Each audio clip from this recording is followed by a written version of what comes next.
नमस्कार, मी प्रेम मोरे ठाणे वैभव मध्ये तुम्हा सगळ्यांचं स्वागत करतो। कला सांस्कृतिक शहर म्हणून ठाणे शहराची आपली एक वेगळी ओळख आहे।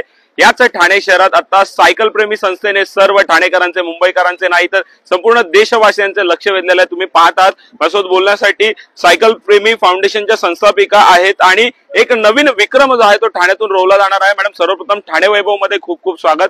काय सांगाल, 60,000हून अधिक किलोमीटरचा प्रवास सायकल प्रेमी संस्थेच्या सदस्यांनी केलेला आहे आणि आता एक नवा विक्रम रचण्यासाठी जाणार आहेत। काय हा विक्रम असणार आणि काय सांगाल एकूणच? सर्वांचं खूप खूप आभार। आणि मी प्रज्ञा म्हात्रे, आम्ही सायकल प्रेमी फाउंडेशनची संस्थापिका अध्यक्ष आहे। तर आमच्या संस्थेचे जे सदस्य आहेत राजेश खांडेकर, ते अर्जेंटिना टू कॅनडा हा प्रवास ते करणार आहेत 19,800 किलोमीटरचा। आणि हा सेल्फ सपोर्टेड प्रवास असणार आहे आणि घोडा सायकलवर, नॉन गिअर सायकलवरती हा प्रवास असणार आहे। त्याचीच अधिक माहिती तुम्ही त्यांच्याकडूनच जाणून घ्या, ते तुम्हाला अधिक माहिती देतील। असंच बोलण्यासाठी राजेश खांडेकर आहेत, ज्यांनी याआधी सुद्धा 60,000 किलोमीटरचा प्रवास पूर्ण केलेला आहे आणि आता नवीन विक्रम जो आहे ते रचणार आहेत। सर, काय सांगाल, कशा प्रकारे तयारी आहे, किती उत्सुकता आहे? खरं तर हे खूप ऍडव्हेंचरस म्हणावं लागेल की परदेशात जाऊन 19,000 किलोमीटरचा प्रवास म्हणजे कितीतरी 17 ते 18 देश पार करत आपण हा प्रवास पूर्ण करणार आहात। नमस्कार, मी राजेश जयश्रीराम खांडेकर। मी ठाणे वर्तनगरमध्ये राहतो आणि आतापर्यंत मी सायकलने भारतात आणि भारताच्या बाहेर जवळजवळ 60,400 किलोमीटरचं अंतर मी सायकलने केलेलं आहे। आणि आता हा जो सायकल प्रवास आहे अर्जेंटिना ते कॅनडा 19,800 किलोमीटरचा, हा मी ह्याच्या आधी पण एकदा प्रयत्न केला होता पूर्ण करण्याचा, पण करोना व्हायरस जे 2020 साली आलं होतं जगामध्ये सगळीकडे, त्या कारणामुळे मला ते अर्धवट सोडून यावं लागलं होतं।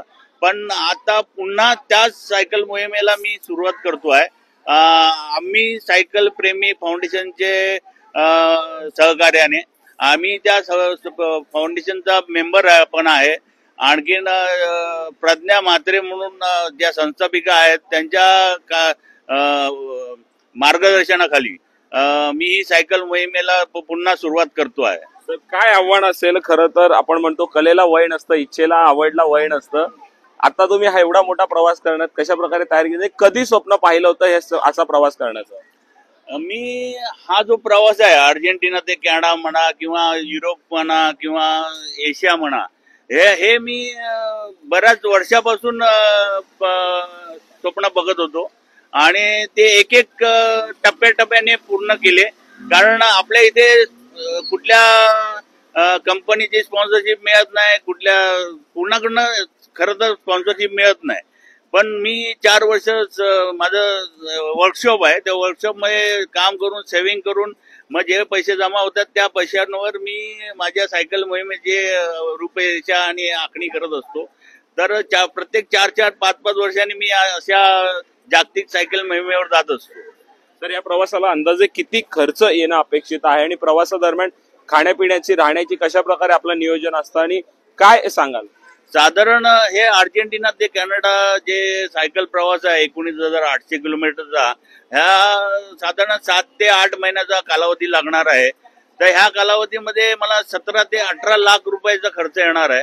तर तो कसा भागवायचा, तो तुम्ही ऑन द वे तुम्ही कसं राहता, कुठे राहता आणि कशा बरोबर तुम्ही अंडरस्टँडिंग करून काम करता, ह्याच्यावर तुमचा तो खर्च डिपेंड असतो। तुम्ही कॅम्पिंग केलं, बाहेर तुम्ही जेवण स्वतः बनवलं तर तुमचा तो खर्च थोडासा कमी होत जातो। तसाच मी प्रयत्न करणार आहे, जितक्या कमीत कमी खर्चामध्ये मला करता येईल त्या खर्चामध्ये मला ही सायकल मोहीम पूर्ण करायची आहे, का जेणेकरून पुढच्या मोहिमेसाठी तो खर्च मला माझ्याकडे शिल्लक राहील, मग त्या पुढच्या मोहिमेला ते मला उपयोगाला येईल। नक्कीच 19,000 किलोमीटरचा प्रवास आता कशा प्रकारे पूर्ण होईल, ठाण्याच्या शिरपेचा मानाचा तुरा खांडेकर कशा प्रकारे रोवतील हे देखील पाहणं तितकंच महत्वाचं ठरणार आहे। ठाण्यातील अशा ताज्या घडामोडींसाठी ठाण्याच्या फेसबुक, इन्स्टा आणि ट्विटर अकाउंटला फॉलो करा, तसेच आमच्या युट्यूब चॅनलला सबस्क्राईब करा। आणि खरं सांगायचं झालं तर हे जे अर्जेंटिना ते कॅनडा सायकल मोहीम आहे ती भारतामधील कुठल्याही सायकलपटूने ती पूर्ण केलेली नाहीये, ही मी ती पूर्ण करायचा प्रयत्न करणार आहे। नक्कीच पहिले ठाणेकर, पहिले भारतीय म्हणून ते हा प्रवास पूर्ण करणार, त्यामुळे नक्कीच त्यांचा हा प्रवास पूर्ण झाल्यावर कशा प्रकारे ते भारतात पुन्हा येतील आणि त्यांचा अनुभव कसा होता ह्या प्रवासादरम्यान हे देखील आपण त्यांच्याकडनं पुढील इंटरव्ह्यू मध्ये नक्की जाणून घेऊयात।